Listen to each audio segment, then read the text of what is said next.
සුබ දවසක් හැමෝටම. අපි අද හදන්න යන්නේ කැරමල් ටී එකක්. බලමු මොනවද මේක හදන්න ඕන වෙන්නේ කියලා. මුලින්ම මම තේකොළ මේස හැඳි 3ක් විතර ගත්තා.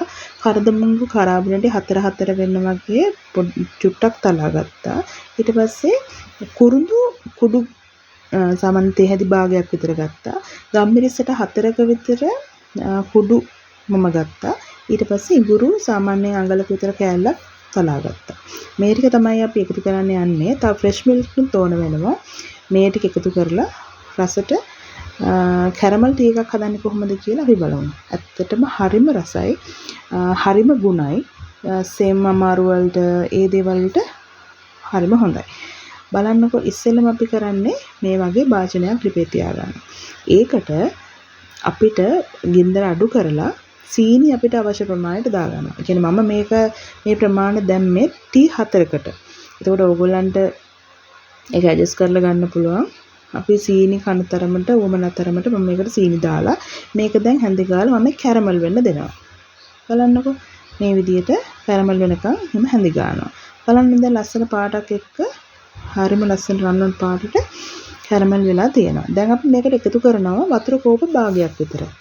වතුර කෝප භාගයක් එකතු කරනවත් එක්කම අපි මේකට එකතු කරනවා අර දාගන්න හිටපු තේකොළ, කුරුඳු, ගම්මිරිස්, ඊළඟට එනසල් කරාබුණටි ඒ ටික අපි එකතු කරනවා. හැබැයි ඉඟුරු එකතු කරන්නේ නැහැ. ඉඟුරු එකතු කරන්නේ නැතුව මේ ටික හොඳට පැහෙන්න දෙනවා. මේ විදිහට හොඳට පැහෙනකම් දැන් අර සීනි වල තිබිච්ච කැටි ගතිය අයින් වෙනකම් මෙහෙම පැහෙන්න දෙනවා. ඊට පස්සේ සීනි වල කැටගතිය ඇත්තටම සාමාන්‍යයෙන් ටික වෙලාවක් තියෙන්න පුළුවන්. සාමාන්‍යයෙන් දාපු දේවල් ටික තැම්බෙන වෙලාව වෙනකොට, ඒ කියන්නේ හොඳ සුවඳක් එක්ක හොඳ එනසල් කරාබුණටි වල සුවඳ, ඊට පස්සේ තේකොළ වල පාට ඒ ටික හොඳට හරියට එනකොට විනාඩි සාමාන්‍යයෙන් 3ක් විතර වගේ වෙද්දී අපිට මේකට එකතු කරගන්න පුළුවන් ෆ්‍රෙෂ් මිල්ක්. මම දැන් මගේ හොඳට තැඹිලා තියෙනවා. දැන් මම එකතු කරනවා ෆ්‍රෙෂ් මිල්ක් එක. මම මේකට කොත්මලයක දාගත්තේ. ඔයගොල්ලන්ට ඕන තරමට ඕන වර්ගයක් අරගෙන දාගන්න පුළුවන්. එහෙම නැත්නම් කිරි පිටි උනත් දාගන්න පුළුවන්. දැන් මම මේකට ෆ්‍රෙෂ් මිල්ක් එකතු කරනවා. 4 දිනකට සෑහෙන විදියට තමයි ටී කප්ස් 4කට හරියන්න තමයි මම මේක හදාගන්නේ. බලන්න දැන් ලස්සන පාට. දැන් ෆ්‍රෙෂ් මිල්ක් දැම්මට පස්සේ ලස්සනට පාට වෙලා ගන්න පුළුවන්. ඊට පස්සේ අපි මේක නොනවත්වා සාමාන්‍යයෙන් ගානකට හැඳි ගන්නවා. හැන්දෙන් හැඳි ගන්න ඕනේ. එතකොට අර දැන් කැටි වෙලා තියෙන සීනි හැම ඔක්කොම දිය වෙලා යනවා. ඒ වගේම තේකොළ වල පාට, ඒ අපි එකතු කරපු දේවල් වලින් පාට, රසය, සුවඳ ඒ ඔක්කොම මේකට එකතු වෙනවා. හරිම සුවඳක් එනවා. මෙහෙම හැඳි ගද්දි හරිම සුවඳක් එනවා. මේ කැටි ගැහෙන්නේ නැති වෙන්න හැඳි ගන්න එකෙන් හොඳ තික් ගතියකට තේක ගන්න පුළුවන්. ඒ කියන්නේ කිසිම එතකොට හරිම උකුයි තේක.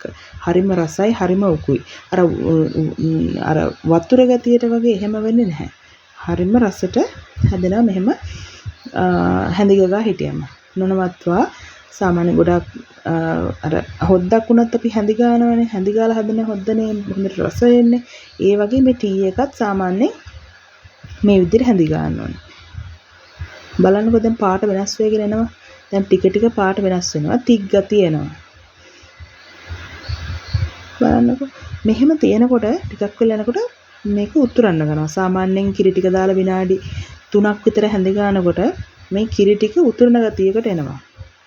එතකොට උතුරද්දිත් නොනවත්වා හැඳි ගන්න ඕනේ. ඔය බලන්න දැන් උතුරාගෙන එන්නේ.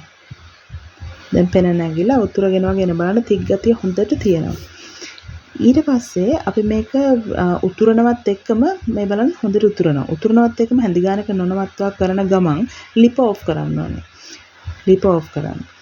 දැන් මේ අපි හිතනවනේ ෆ්‍රෙෂ් මිල්ක් වලින් සෙම හැදෙනවා එහෙම කියලා. දැන් ඒවටත් උත්තරයක් තමයි මේ කැරමල් ටී එක. මේක හැම සෙන් අමාරු වලට ඒ දේවල් වලට හරිම හොඳයි. දැන් මේ විදිහට උතුරන්න ගත්තම මේක දෙතුන් සැරයක් මෙහෙම උතුරන්න දීලා උතුරනවත් එක්කම අපි ලිප ඔෆ් කරනවා. ආයෙ ලිප ඔන් කරනවා. ඔන් කරලා ආයෙ උතුරන්න දෙනවා. ඒ විදිහට දෙතුන් පාරක් කරලා ඊට පස්සේ අපි කරන්නේ බාන්න කිට්ටු වෙලා අපි අර තියාගෙන හිටපු ඉඟුරු ටික මේකට එකතු කරන්න ඕනේ. ඒ කියන්නේ බාන්න ඔන්න මෙන්න තියා තමයි අපි ඉඟුරු ටික මේකට දාන්නේ. මේ ඉඟුරු මේ දේවල් සෙම් අමාරු වලට හරිම හොඳ දේවල් හැමෝම දන්නවනේ ඒක. දැන් මෙහෙම කවලම් කරනවා. ලිප දැන් හොඳටම අඩු කරලා තියෙන්නේ. දැන් දෙතුන් වතාවක් උතුරලා තියෙන්නේ. ලිප හොඳටම අඩු කරලා තියෙන්නේ. නොනවත්වා හැඳ ගන්න ඕනේ. හරිම ලේසි. මේ දැනෙන සුවඳට බඩගිනියන තරම් හරිම සුවඳයි.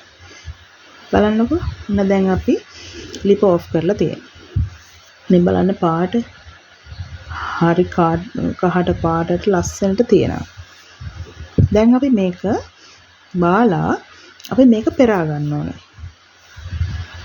මේ අපි එකතු කරපු දේවල් ටික අයින් කරලා පෙරා ගන්න ඕනේ. පෙරා ගත්තම ලස්සන ටී එකක් අපිට බලා ගන්න පුළුවන්. හරිම රසයි.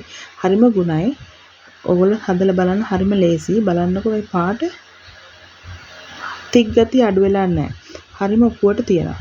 දැන් මෙහෙම පෙරාගෙන බලමුකෝ ටී එක කොහොමද එන්නේ කියලා. බලන්නකෝ ලස්සන. ඔයාලා try කරලා බලන්න. හරිම ලේසි, හරිම රසයි. එක සැරයක් හැදුවොත් ආයෙ හදනවා. අනිවාර්යයෙන්. එහෙනම් ගිහින් එන්න. සුබ දවසක්.